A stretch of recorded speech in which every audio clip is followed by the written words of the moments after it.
sangue de animais poderia quitar a dívida? Não, só protelou.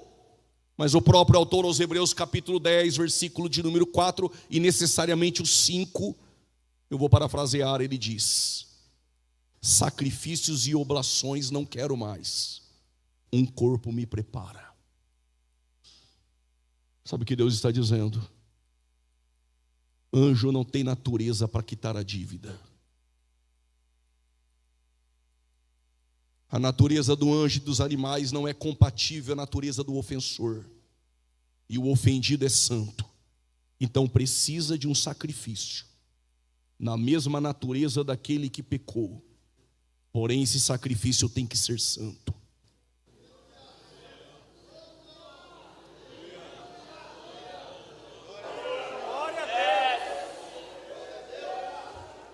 Eu explico. Aquele capítulo que todo congresso de jovem quase usa. Rogo-vos, pois, irmãos, pelas misericórdias de Deus, que vos apresenteis como sacrifício vivo, santo e agradável. Segura o glória. Só tem 2 sacrifícios vivos na Bíblia. O primeiro é Isaac. Leva para o Moriá, amarra o menino, levanta o cutelo, o anjo disse: pare. Por que pare? O sacrifício não é vivo? É vivo, mas não é santo e não é agradável. Mas tem um outro sacrifício vivo. Se fez carne, habitou no meio de nós. Ele é maior do que os anjos em natureza. E por que em natureza? Segundo a Coríntios 5:21, Paulo diz: ele não cometeu pecado. 1 Pedro 2:22, nele não há pecado. João 6,69, ele é o santo de Deus. Hebreus capítulo 4, versículo 15, em tudo foi tentado, mas sem pecado. Segura, alguém poderia dizer: eu protesto. Paulo, Pedro, João e o autor aos Hebreus é do time de Jesus, não vale. Então eu vou trazer 4 que jogavam contra para ver se vale. Mateus 27, versículo 3 e 4, Judas disse: traí sangue inocente. Não dê glória, está 4-1. A mulher de Pilatos, Cláudia Prócula, disse: tive um sonho e sofri por causa do sangue desse justo. 4-2. Pilatos lavou as mãos e diz: é justo. 4-3. Quase 3 da tarde, um ladrão na cruz olhou e falou: ele mal nenhum fez.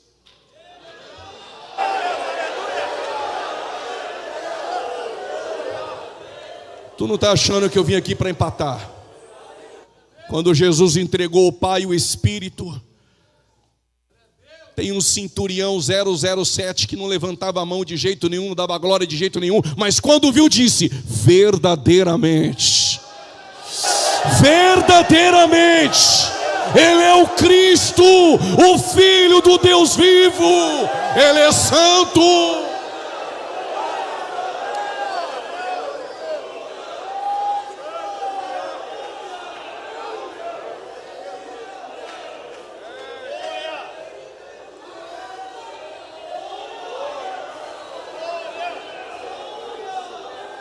Vai economizar esse glória a Deus para domingo ou vai entregar hoje?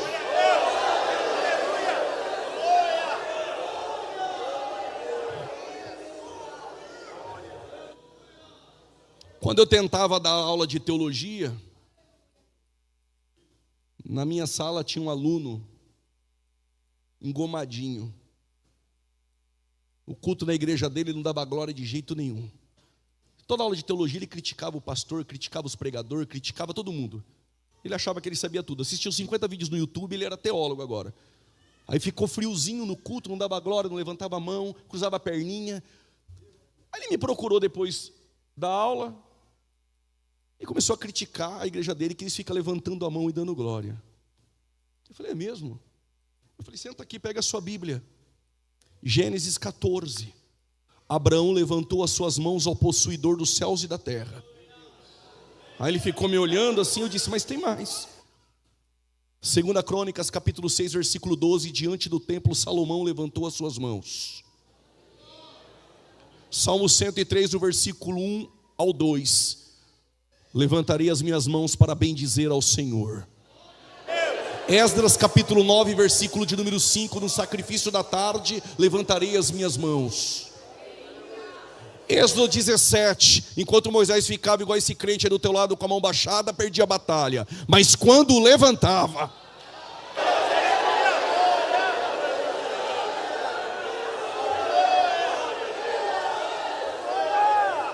sabe o que ele me disse?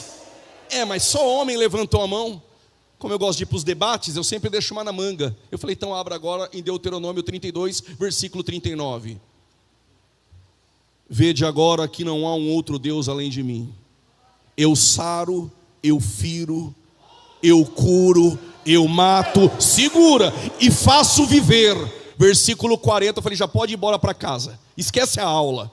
Diz o Senhor: levantarei as minhas. Quer ficar com ela baixada? Aí fica.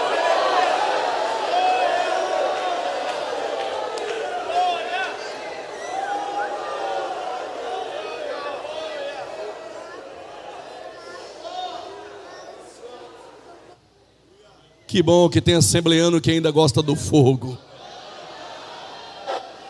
Eu achei que tinha menos, vou repetir. Que bom que tem assembleano que gosta do fogo. Porque Hebreus capítulo 12, ele é fogo consumidor. Gênesis 15, ele fez uma aliança com Abraão por intermédio do fogo. Êxodo capítulo 3, falou com Moisés em uma sarça de fogo. Levítico capítulo 12, versículo de números, capítulo 6, versículo 12. Diante do altar e no altar há um fogo que queima continuamente e não apaga. Êxodo 17, a coluna era a coluna de fogo. Jeremias 23, 29, a palavra é fogo. Zacarias 2:5, o Senhor é o muro de fogo. Primeiro livro dos Reis, capítulo 18, versículo 38, ele respondeu a Elias com fogo. Atos 2:4, línguas repartidas como que de fogo. Mas em Mateus 3:11, eu só batizo com água. Mas tem alguém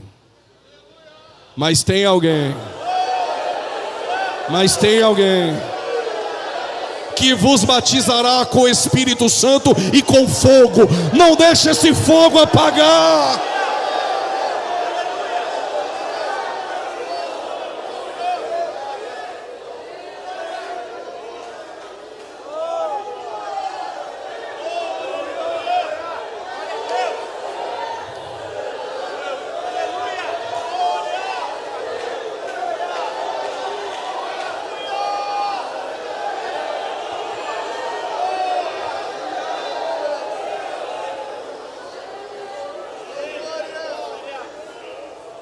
Quando os dois no caminho de Emaús disse, quando ele falava o nosso coração ardia, a palavra arder no grego é kaio, pegando fogo.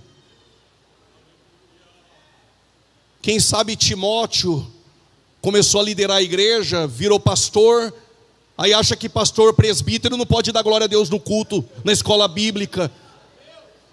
Aí em 2 Timóteo capítulo 1, versículo 6, olha o que Paulo disse: desperta o dom que há em ti. Segura, a palavra despertar no grego é anasopirio. Sabe o que significa anasopirio? Aná significa algo que vem de cima, como reavivar. Zoos é vida e pio é fogo. Sabe o que ele está dizendo para Timóteo? Reacenda o fogo que há em ti. Fogo que vem de cima. Dá para conciliar conhecimento com presença, conhecimento com fogo.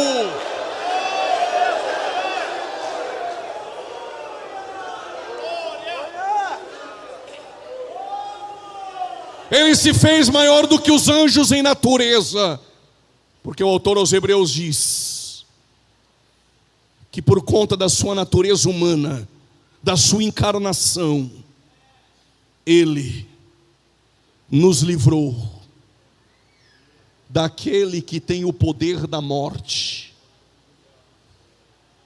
a saber, o diabo. Mas ele nos livrou do medo, da morte. aniquilando a morte, tornando inoperante o poder da morte. Na sua encarnação, na sua natureza humana, ele vence a morte no Calvário. Os anjos não poderiam vencer a morte, mas em sua natureza humana, em sua natureza divina, na cruz do Calvário ele vence a morte. Por isso Paulo diz, capítulo 15 da primeira carta à igreja em Corinto: se ele não ressuscitou, é vã nossa fé. Se ele não ressuscitou, estamos mortos em pecados. Eu vou codificar. Se Jesus não ressuscitou, o que nós estamos fazendo aqui nessa terça-feira? Pega essa Bíblia, deixa no banco, fecha a igreja e vamos procurar alguma coisa para fazer na vida. Mas diz Paulo, como ele ressuscitou, com ele nós também viveremos. E por quê? Porque ele é o primogênito dentre os mortos. Ele é o primeiro a ressuscitar. Alguém poderia contestar e dizer: mas Lázaro, o filho da viúva de Naim, a filha de Jairo, não ressuscitaram antes dele? Sim, mas morreram novamente. Estou falando daquele que é maior do que os anjos em natureza, que ressuscitou para nunca mais, para nunca mais, para nunca mais morrer.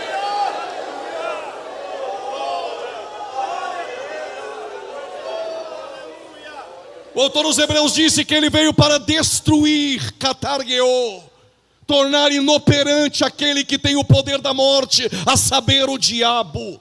Por isso que ele aparece em Pátimos e diz: João, não temas, eu tenho. Eu vi pregador dizer que ele desceu lá no inferno, bateu em Satanás e tomou a chave. Satanás nunca esteve lá. E o povo pulando e caindo para o chão, e o pregador pulando e dizendo: ele foi lá, bateu em Satanás, puxou a chave. Satanás não queria dar, puxava a chave, ele puxou e tomou. A Bíblia não diz eu tinha a chave, a Bíblia não diz eu vou ter a chave. Satanás nunca teve chave nenhuma. Ele diz eu tenho, ele nunca perdeu. Eu tenho a chave da morte.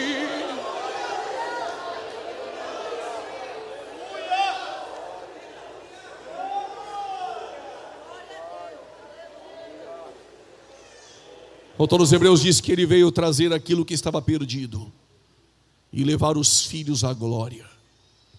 Os anjos não poderiam fazer isso, mas quando ele se fez carne, ele nos conduziu à glória.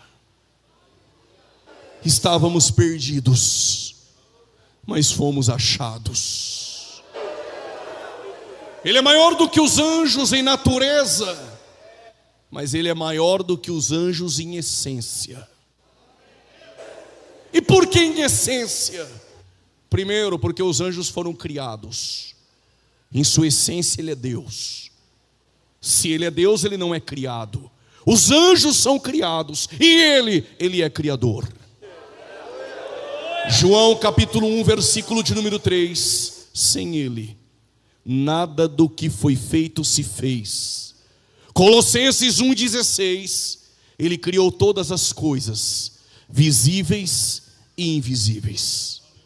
Os anjos são criados, mas ele é maior do que os anjos, porque ele é criador. Ele é maior do que os anjos, porque os anjos não podem ser adorados. Quando um homem se prostrou diante de um anjo, o anjo disse: levanta, adorar só a Deus. Mas tem um menino que quando nasceu, Deus falou para os anjos: adore o menino. Antes de me chamar de herege, pensa bem, ouve, entenda, e se quiser dar glória depois. Deus disse, estou falando da carta aos Hebreus: adore o menino. A Bíblia não diz, abra um parênteses, um pensamento meu. Os anjos devem ter pensado: aprendemos que adorar só a Deus agora nós vamos adorar o menino?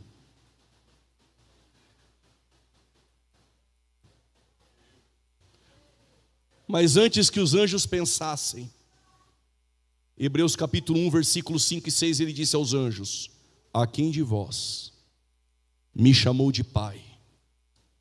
A quem de vós eu chamei de filho? Mas o meu primogênito eu introduzi no mundo, e a todos os anjos de Deus o adorem.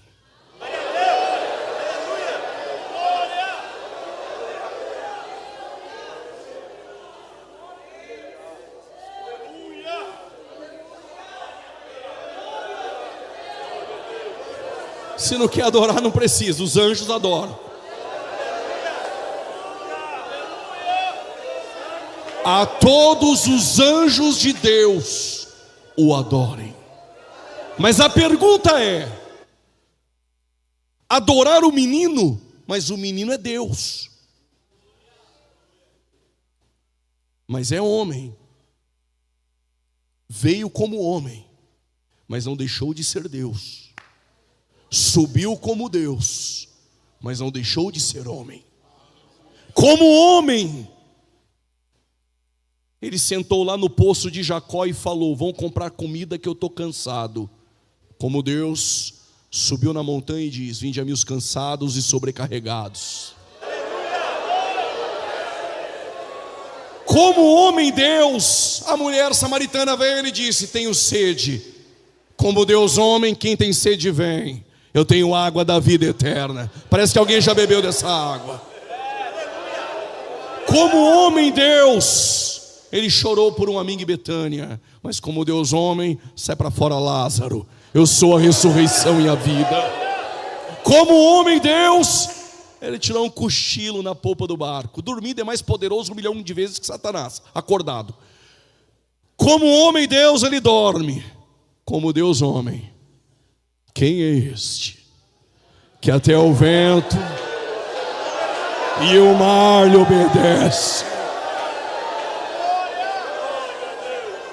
Ele é maior do que os anjos em natureza, mas é maior do que os anjos em essência.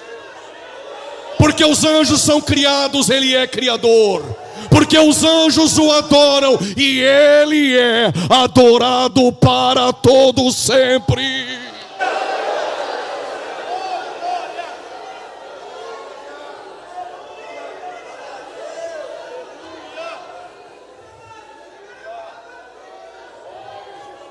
Como ele é criador, ele é eterno. E a palavra eterno aparece 13 vezes em Hebreus. E a palavra perfeito 14. E ele é eterno, ele é. Isaías 9:6, ele é o Pai da eternidade. Miqueias capítulo 5, versículo 2. Ele é desde os tempos da antiguidade. João 17, versículo 5, ele disse: Pai, devolva aquela glória que eu tinha contigo, antes que o mundo existisse. Ele é eterno. Por conta do tempo vou correr. Ele é maior do que os anjos, porque ele é servido pelos anjos. Como sai um aleluia aqui de trás, eu vou dizer: quando ele nasceu, quem o adorou? Os anjos. Quando ele ficou 40 dias e 40 noites sem comer, provavelmente sem beber, quem levou pão? Foi um anjo. Quando está no Getsêmani em agonia, quem foi o consolar? Um anjo. Domingo pela manhã, quando ele ressuscita, quem disse para as Marias que ele não estava mais lá? Os anjos.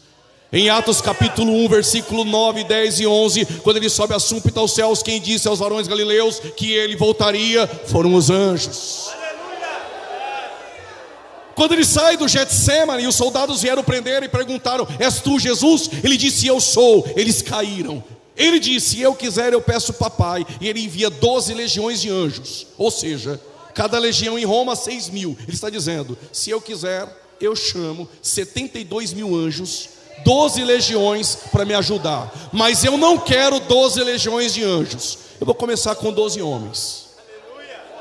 Perfeitos? Não. Mas quem começou a boa obra? Tem uns assembleanos que levantou a mão aqui. Quem começou a boa obra é fiel para terminar.